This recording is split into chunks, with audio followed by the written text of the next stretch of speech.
Hello guys, welcome back to my channel. আমি হলাম ফিরোজ, তোমরা দেখছো মাইসেলফ ফিরোজ। তোমরা আজকে হয়তো হঠাৎ করেই ভাবছো আমি সেজে গুজে ব্যাগ নিয়ে এখন কোথায় বেরোচ্ছি।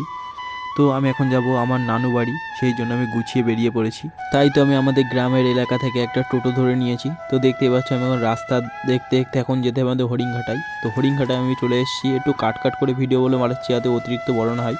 তো দেখতেই পাচ্ছ আমরা হরিণঘাটা যেখান থেকে বাস স্ট্যান্ড থেকে স্কুলে যাই সেখান থেকে আমরা বাসটা ধরে নিয়েছি। তো আমি এখন সিটও পেয়ে গেছি দেখতেই পাচ্ছ। তারপর আমরা ফাইনালি চলে আসছি এই নগরকড়ায়। তো নগরকড়ায় আমরা লেগে পড়েছি, এখান থেকে অটো ধরে যেতে হবে গাইঘাটায়। তো ফাইনালি তোমরা দেখতেই পাচ্ছ আমি উঠে পড়েছি অটোতে।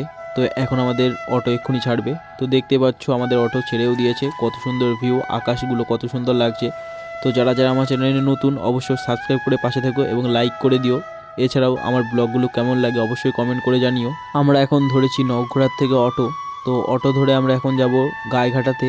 তো তোমরা আমার ব্লগটি দেখতে থাকো। তো দেখতে পাচ্ছ গাইস, আমরা এখন দেখতে দেখতে যাচ্ছি জঙ্গল, তারপর আবার জঙ্গল, তারপর আবার ঘরবাড়ি, তারপর আবার জঙ্গল, তারপর আবার ঘরবাড়ি। সো গাইজ, হাসি মজা করতে করতে দেখো আমরা কোথায় চলে এসেছি। অনেকেই হয়তো এই জায়গাটা চেনো, যারা যারা এই জায়গাটা চেনো অবশ্যই আমাকে কমেন্ট করে জানিও। তো এটা জলেশ্বরে উপস্থিত। তো জলেশ্বর থেকে আরেকটু কিছুটা গেলে আমরা গাইঘাটা বা জলেশ্বরের মোড় বলতে পারো, ওখানে পৌঁছাবো। তো দেখতেই পাচ্ছ আমরা ফাইনালি এখানে পৌঁছে গেছি। তো দেখতেই পাচ্ছ কত সুন্দর সুন্দর গাছ রয়েছে এখানে, তো তোমরা দেখতে থাকো। তো দেখতেই পাচ্ছ রাস্তার দুই দিকে কত সুন্দর সুন্দর গাছ রয়েছে। তো আমরা গাছ দেখছি, তারপর আবার গাছ, তারপর আবার গাছ, তারপর আবার গাছ দেখতে দেখতে আমরা এখন যাচ্ছি গাইঘাটাতে। সো গাইস, চলো তোমাদেরকে আর একটা ভালো জিনিস দেখানো যাক। এই দেখো আবার গাছ, তারপরে গাছ, তারপরে আবার গাছ। সো গাইস, তোমাদের সাথে মজা ঠাট্টা হাসি করতে করতে আমরা এখন পৌঁছে গেছি গাইঘাটা। তো দেখতেই পাচ্ছ এটা হয়তো অনেকের চেনা হতে পারে জায়গাটা, এটা হলো গাইঘাটা। তো তোমরা দেখতেই পাচ্ছ চারিদিকে পুরো ফাঁকা, এখনও বাস আসেনি, আমরা বাসের জন্য অপেক্ষা করছি। তো ফাইনালি কিছুক্ষণ অপেক্ষা করতে না করতে টানা 30 ঘন্টা অপেক্ষা করার পর আমাদেরও বাস চলে আসে। তো ধাক্কাধাক্কি ঠেলাঠেলি করার পর আমিও চলে যাই বাসের ভেতর এবং একটা সুন্দর করে সিটটা পেয়ে যাই। তো দেখতেই পাচ্ছ এখন এখান থেকে আমরা যাব মগরা। তো অনেক দূর ডিস্টেন্স, তো ভিডিও কাট কাট করে বানাতে হবে।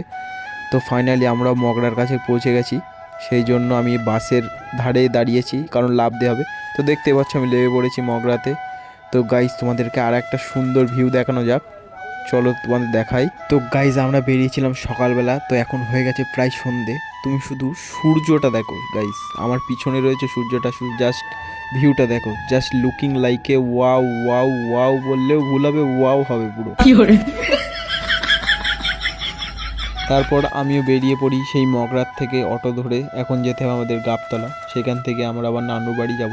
তো দেখতেই পারছো আমরা যাচ্ছি রাস্তা দেখতে দেখতে, সেই রাস্তা, ঘরবাড়ি, দোকান দেখতে দেখতে আমরা এখন যাচ্ছি। তো ফাইনালি আমি গাবতলার থেকে অটো ধরে চলে এসেছি ডাইরেক্ট নানুদের বাড়ির কাছে রাস্তার ওখানে। তো আমি লেবে পড়েছি, এখন যাব নানুর বাড়ি।